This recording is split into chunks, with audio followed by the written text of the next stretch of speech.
Scène Attitude, bonjour, on est avec Alex Nguyen, bonjour. Bonjour. Ça va bien? Ça va très bien, ça va. Bon, alors on est ici à Nantes. Ce soir, tu fais partie d'un plateau. Exactement. Tu es au milieu d'une dizaine d'humoristes. Ouais. Voilà, tu te sens comment là? Ça va, ça va. Un peu fatigué, un peu euphorique, un peu les deux, quoi. Tu as réécrit spécialement pour ce soir? Comment on se prépare à un plateau? Alors un plateau, déjà on a un format, on doit jouer Ouais. 15 minutes pile. Donc oui, je me suis préparé pour que ce soit diversifié, qu'il n'y ait pas d'élément spécial Paris, que ce soit vraiment, ça touche tout le monde. Et que ça monte un peu, entre guillemets, un catalogue des sujets que j'aborde et de ce que je sais faire. Ouais, c'est du tease du spectacle en fait. quelque Exactement. part. Les gens qui vont te voir ce soir sont susceptibles de venir te voir après. J'espère qu'ils viennent juste après. Ouais, ouais. C'est un peu ça. Un teasing aussi pour montrer aussi aux professionnels l'étendue des sujets que je veux aborder, quoi. Alors justement, ton spectacle, raconte quoi? Alors, c'est du stand-up, donc Ouais. c'est différents sujets. Ça s'appelle Alex Nguyen dans Il faut sauver le soldat Nguyen.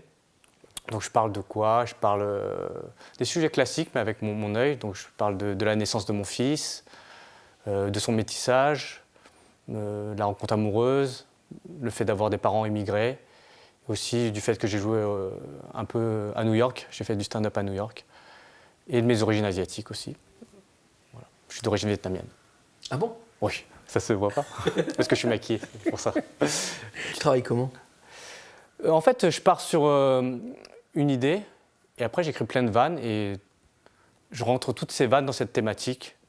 Et après, je les rôde en scène ouverte, j'en fais pas mal, je dois en faire 3 ou 4 par semaine. Et donc après, quand j'ai un bon bloc d'un même sujet, eh ben j'intègre au spectacle. Ça fait 5 ans que tu tournes, hein? Ça fait 5 ans que je 5 tourne, ans. effectivement. Et 5 ans après, tu continues à faire de la scène ouverte pour tester tes vannes. En fait, juste si on aime jouer, il faut jouer devant tous les publics. Il ne faut pas entre guillemets, se protéger de dire moi. Oui, mais on pourrait imaginer qu'à partir du moment où on tourne et qu'un spectacle s'est vendu et continue à se vendre, on a envie de faire uniquement des prestations professionnelles, celles qui sont rémunérées. Oui, mais pour faire des prestations professionnelles, il faut aiguiser son outil. Donc jouer des fois dans des caves, devant 5-10 personnes. Si vous faites rire là, vous avez de grandes chances de faire rire devant 800 personnes. Ouais, et quand on fait rire aux États-Unis alors qu'on est français? Ouais, c'est marrant. Ouais. Déjà, ça me fait plaisir qu'ils comprennent mon accent. J'ai un petit peu l'accent chinois quand je parle anglais. C'est assez étrange. Parce qu'il faut expliquer que monsieur fait du stand-up à New York. J'ai été l'année dernière, j'y retourne tu vas en faire. cet été. Et donc je fais pas mal d'open mic là-bas. Donc c'est des petits passages de 2-3 minutes. Mais sauf qu'on peut jouer 2, 3, 4 fois par soir. On passe d'une scène à l'autre. Et vraiment, c'est très enrichissant. Ça permet, par exemple, j'écris des choses le matin, je les teste le soir, genre jusqu'à 3 à 4 fois. Donc ça permet vraiment de valider des choses fortes. Et tu joues quoi là-bas? Tu es le français aux États-Unis? Tu es le Vietnamien qui est passé en France et qui va aux États-Unis? Pour eux, je ne correspond pas vraiment au cliché du français lambda. Vraiment, ils ont du mal à imaginer, alors que New York, c'est une ville hyper melting pot. Ouais. Pour eux, ils ont du mal à croire qu'il y a des Asiatiques en France français. Ils ne savent déjà pas où la France. Donc. Voilà, c'est compliqué pour eux. Non, je teste vraiment des vannes universelles que je peux ramener après en France, jouer à Paris. On va voir tout de suite quelques-unes de tes vannes. Pas de souci. À Nantes pour le Festival You Humour. Merci beaucoup. J'espère que tout le monde trouvera l'amour. Et deuxième chose qui est importante dans la vie pour moi, c'est trouver une passion, quelque chose qu'on veut développer. Donc moi, ça a été la comédie, je voulais me lancer dans le one-man show. Je vous dis franchement, au début, c'était dur. Moi, je joue pas mal à Paris. Au début, j'ai commencé, il y avait, des fois dans la salle, il y avait 3 spectateurs. C'est super humiliant. Imagine 3 spectateurs dans la salle. Faut imaginer qu'au même moment, il y avait des taxis qui avaient plus de monde que moi. Je te jure, un taxi qui est passé à côté de moi, il a dit « On est 4, on t'a battu !» C'était super dur. Et c'est pas ça le plus dur. Le plus dur, c'était de dire à mon père que je voulais devenir comédien, et il a pas aimé. Juste pour vous dire, mon père, il n'est pas né en France, il était au Vietnam. Avant, il est arrivé en France à 22 ans. Avant, il était au Vietnam, il était garagiste, un super garagiste. Pour réparer les voitures les plus pourries, les faisait remarcher. On l'avait même donné un surnom, l'homme qui murmurait à l'oreille des 2 chevaux. On l'avait pas compris. Après, à 22 ans, il est arrivé en France, il est arrivé dans le 93. Et pour ceux qui connaissent le 93, c'est un département vraiment... il y a beaucoup de criminalité, beaucoup de délinquance. Et tu le vois parce que quand tu marches dans les rues du 93, tu passes devant les devantures des commerçants, il y a toujours un petit panneau, c'est écrit « Nous n'avons pas la clé du coffre ». C'est pas bizarre d'écrire ça, non? Ils essaient d'entamer un pseudo-dialogue avec les futurs voleurs. Et je pense qu'il devrait aller plus loin. Cher voleur, nous n'avons pas la clé du coffre. Néanmoins, en face, la clé cachée sous le palier. Lui, il a attaqué lui, mais pas nous, gros bidou. Moi, je vous jure, j'en avais marre du 93, donc j'ai été voir mon père, je lui ai dit que je voulais me lancer dans le one-man show. Il n'a pas aimé au début. En fait, je sais pas s'il a aimé ou pas, parce que mon père, il a toujours une façon super énigmatique de me parler. Papa, tu veux ou pas que je devienne comédien? C'est pas parce que tu prends un billet d'avion pour le Tibet que tu vas gravir l'Himalaya. Mais au moins, tu connaîtras la route pour aller à Roissy-Charles de Gaulle. C'est déjà bien. Papa, tu me racontes de la merde, j'y vais en RER. Et finalement, on a discuté, il m'a dit, vas-y, lance-toi, profite de ta jeunesse. Et c'est vrai qu'être adulte et jeune, ça dure quelques années. Hein. Mais par contre, il ne faut pas tout miser sur sa jeunesse. Hein. Vous voyez quelqu'un comme Paris Hilton, un jour, elle va devenir Paris Hilton. C'est mon dermato qui me l'a dit.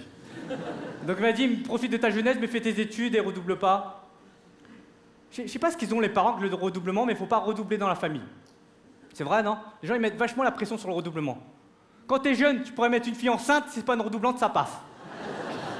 Faut leur dire aux parents que le redoublement, c'est pas inscrit dans le casier judiciaire. L'autre fois, mon petit cousin, il a 18 ans, il a redoublé. Il était en larmes, je vous jure, il chialait. Je vais le voir, je fais, hé, t'as que 18 ans, pourquoi t'es si triste de redoubler? Oh non, j'ai recommencé une année de plus à faire la même chose, au même endroit, avec les mêmes personnes. Oui, bon, plus tard, t'appelleras ça la vie active.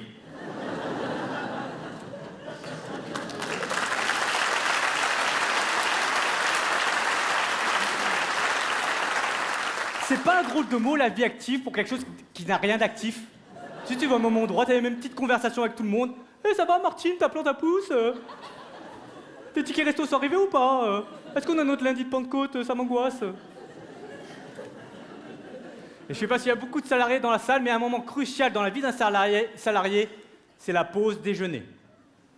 Je sais pas si vous avez déjà arrivé de déjeuner avec votre supérieur hiérarchique. Ça vous est déjà arrivé ou pas? Oui?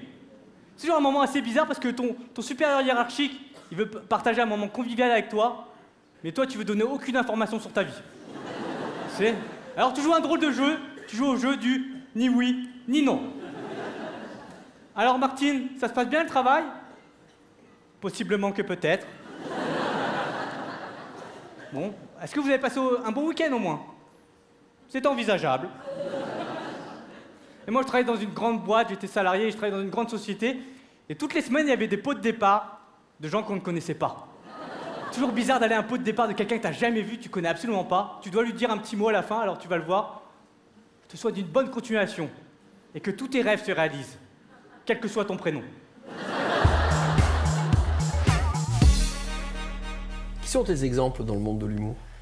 Qui j'aime bien Gad Elmaleh, j'aime bien Fabrice Eboué, Jérôme Commandeur. Et aux États-Unis, j'aime bien quelqu'un qui s'appelle Louis C.K. Ou Chris Rock. Chris Rock pour le côté politique, vraiment des idées fortes. Et Louis C.K., c'est vraiment une expérience... c'est des choses qu'il ne dirait même pas à son psy, il va le dire sur scène. C'est vraiment une introspection très forte de sa vie. Et il y a un côté, quand on regarde son spectacle, un côté vraiment extrêmement cru, on a l'impression de vraiment rentrer dans son cerveau. Et... Le gars lâche prise complètement, quoi. Il parle de tout, de toute son intimité, même des choses vraiment incroyables. Et c'est vraiment très, très bien. Tu travailles comment? La presse Non, ce qui me touche, l'observation. Ouais, exactement, observation, tout ce qui me touche au quotidien, tout ce qui, entre guillemets, tout ce qui me révolte, ou tout ce que je trouve un peu ridicule dans la vie, ou les faux semblants, tout ça. Donc, vraiment le quotidien. Ouais. Parle de toi aussi en tant que papa, en tant que oui, en tant que voilà tout. Ouais, je parle beaucoup de la naissance de mon fils, ce qui a changé, de l'éducation de mon fils, et le fait de devenir père, ce que ça engage. Tu as fait quoi avant? Avant, qu'est-ce que j'ai fait? J'ai fait des études de droit. Ouais. Qu'est-ce que j'ai fait d'autre? Après, j'ai travaillé dans marketing web, le web marketing. Et déjà à l'époque, l'humour, ça te grattait un peu ou pas? Bah, j'ai toujours écrit des pièces de théâtre. Ah oui? À 25 ans, ouais, j'écrivais 2-3 pièces de théâtre qui sont jouées sur Paris. Et, moi, l'humour, ça a toujours été quelque chose en moi, mais après, j'ai jamais voulu vraiment monter sur scène. C'est juste la force des choses qui a fait que j'ai dû monter sur scène. Et bon, maintenant, j'aime bien. Les objectifs, les projets demain? Moi, c'est juste être plus fort que la veille, être toujours plus fort à chaque jour, que mon spectacle soit toujours améliorer au jour le jour. Je ne pense pas à des conséquences. Dire, si je ne fais pas l'Olympia dans un an, je vais me suicider. Je ne sais pas du tout ma notion de faire les choses. Ouais. Moi, ce que j'aime bien dans le one-man show, dans le stand-up, c'est que si tu es très, très, très, très drôle, tu vas réussir. Parce qu'il n'y a pas... C'est difficile de faire rire tout le monde, tout le temps. Donc, et j'aime bien cette idée de venir. Il y a des gens de tous les âges, des gens de 20 ans, des gens de 35 ans, des gens de 40 ans, des gens qui galèrent longtemps et qui réussissent, des gens qui galèrent pas et qui réussissent. J'aime ce côté un peu Far West. J'aime bien ce côté-là.